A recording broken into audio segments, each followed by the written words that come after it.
So ngayon, si madam nanghihikayat.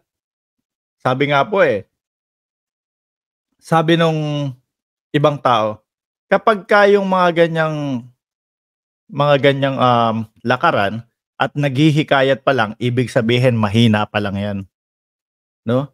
Ibig sabihin walang say pa yang mga 'yan. So punta tayo ng download, and then eto, pastor yung lumabas, Tanggal, X, tapos da-download ko. Kasi meron pong ipinost si Maharlika doon sa kanyang, channel, mga boss. Eto, mahaba-haba po, So sabi ko, ano 'to, nanghihikayat ng sedisyon sa ano? Kasi po alam naman natin nung isang gabi na si Ka Eric, yung mga pinagsasabi na doon sa kanilang rally, parang nag-aano na po ng sedisyon, naghihimok na ng sedisyon. So ngayon, eto na, ayan. Si madam, gusto niyang papuntahin lahat ng mga religious group, tindera, namamasada, nag-oopisina, maliit na negosyante, magsasaka, teachers, nurse, doktor, engineers, at lahat ng apektado sa pambubudol ng Marcos Jr. Pulboronic administration. Yun daw. Wala pa din naipakitang pulboron video, ano? Kayo na lang po ang hinihintay sa liwasang Bonifacio. Kayo na lang daw po. Ay, ito ang ano natin. Yung sa mga pinapanawagan nila, no? Mga dito para po doon sa mga tindera, namamasada. O yan. Sa mga tindera, punta po kayo doon, walang problema. Punta po kayo doon. Pero ang gawin niyo, magtinda kayo doon, 'di ba? Kung saan pwede kayong payagan na makapagtinda. At least kikita kayo. Huwag kayong pupunta kayo doon tapos makikisali lang kayo, iiwanan niyo yung pangkabuhayan ninyo. Huwag ganoon. 'Di po ba? Okay. Kasi pagka pumunta kayo doon at iniwanan niyo yung pangkabuhayan niyo, walang kita. O pumunta kayo doon, yung mga tindera, magtinda kayo doon. Kung saan pwede. Magtanong-tanong kayo. Saan ba pwedeng magtinda dito para naman kumita ka? At least kumita kayo. Okay. 'Di ba? Doon naman sa mga namamasada, sa mga tricycle driver, sa mga jeepney driver, mamayang gabi pumunta kayo doon. Okay. Paano? Ay, mag-abang-abang kayo, magsisiuwi. Ano yung mga yan? Pihado. Madaming sasakay sa inyo niyan. O, di ba? Pauwi. At least, kumita kayo. Pero yung sasabihin nyo, pupunta kayo doon, aksayahin nyo yung panahon nyo. Ang maririnig nyo lang naman ay pagsigaw-sigaw nila ng ganito, ganyan. O, demonyo ang administrasyong ito. Wala pong mangyayari dyan, mga bossing. No? Mga kababayan. So, ang gawin nyo, maging wise kayo. Pumunta kayo doon, mga namamasada, tricycle, sidecar, pedicab, jeepney driver, punta kayo doon. Abangan nyo yung pag-uwi nila. Tsak, puno kayo ng pasahero niyan. Diba? Ganun lang yun. Maging wise tayo. So, tuloy natin. Ang pwersahang initiative and program. Nasaan na ba to? Ay, si BP. Ang pwersahang initiative and program, funds insertion, bribery, smuggling, talamak na pulboron, talamak na kawat sa ayuda, pananakot, pagbusal sa kanila. Halos araw-araw puro kalokohan yung pinagsasasabi ni Maharlika, pagbusal sa kanya.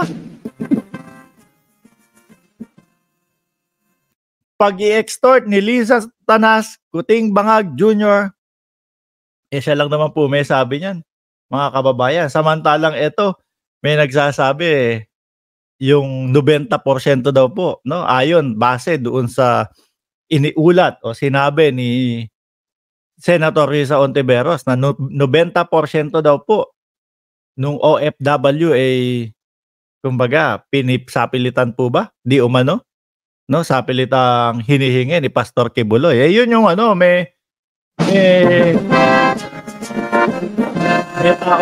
may taong nagsalita.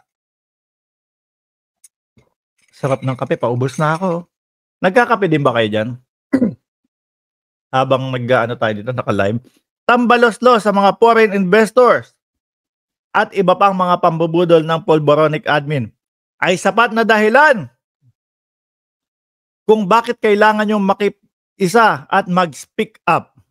Pinapatrending niya yung speak up. Wala naman nagtatrend. Wala naman gumagamit. Okay. Noong isang araw, si Ka Eric, mga kababayan, hinihimok kasundaluhan, pambansang kapulisan, mga PNP, na kumbaga i-take over na daw po ang gobyerno, no? Ang administrasyong Marcos ni Inday Sara Duterte. Mga kababayan, saglit lang, sabi ko, bakit naghihimo kayo ng tao niyan? Di ba parang sedition na yan? No?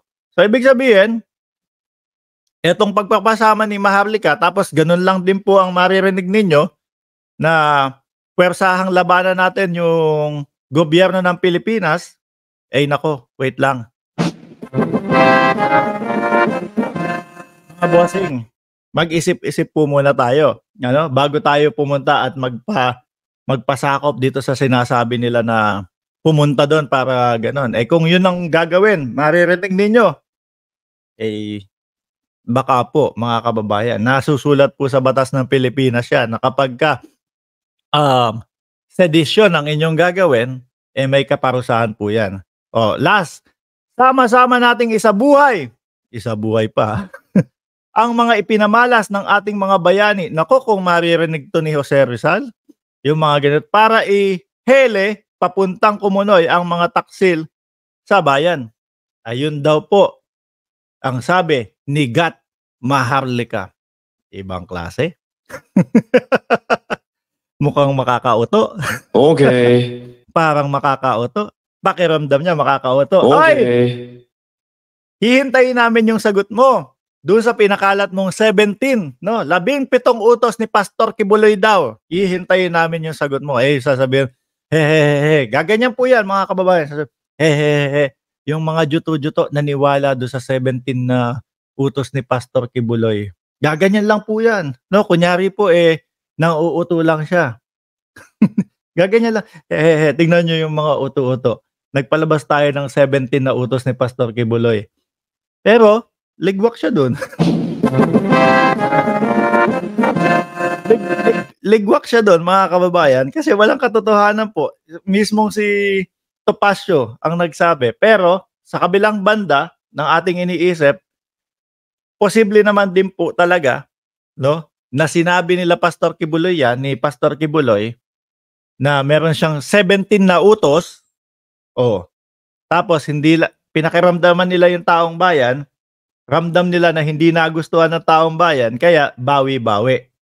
Bawi-bawi. Nagmukha ngayon na sinungaling si Maharlika, mga kababayan. A few moments later. Ma'am Liz, hello Sir Mark Ramos, good morning. Ma'am Liz, magandang umaga po sa inyo. Mag-grab ka na ng kape mo dyan. May isa pa tayong topic dito. So yung susunod natin, nako, eto. Yung, si Sandra Cam. Alam nyo naman po, nung isang araw, bumabanat sa PCSO si Sandra Cam, mga kababayan. Sabi ko, ano pinagbababanat nito?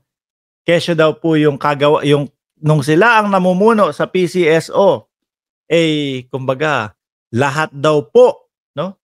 Lahat daw po ng mga sakuna, kung ano mang mangyari, nandoon agad ang PCSO.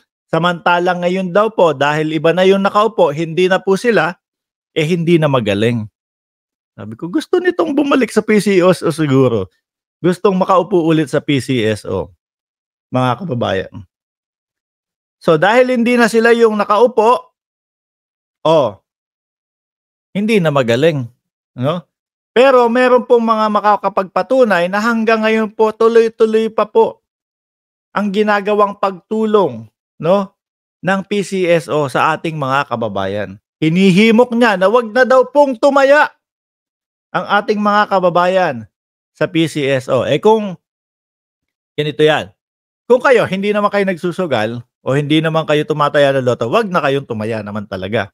Pero kung kayo, matagal nang tumataya, yung sinasabi ni Sandra Cam, mga kababayan, na kesyo daw hindi na tumutulong ang PCSO ngayon at hindi mo na makikita ang PCSO ngayon, yan na lang po ay sabi ng isang tao na dating nakaupo na ramdam natin na gustong magkaroon ulit ng posisyon, no?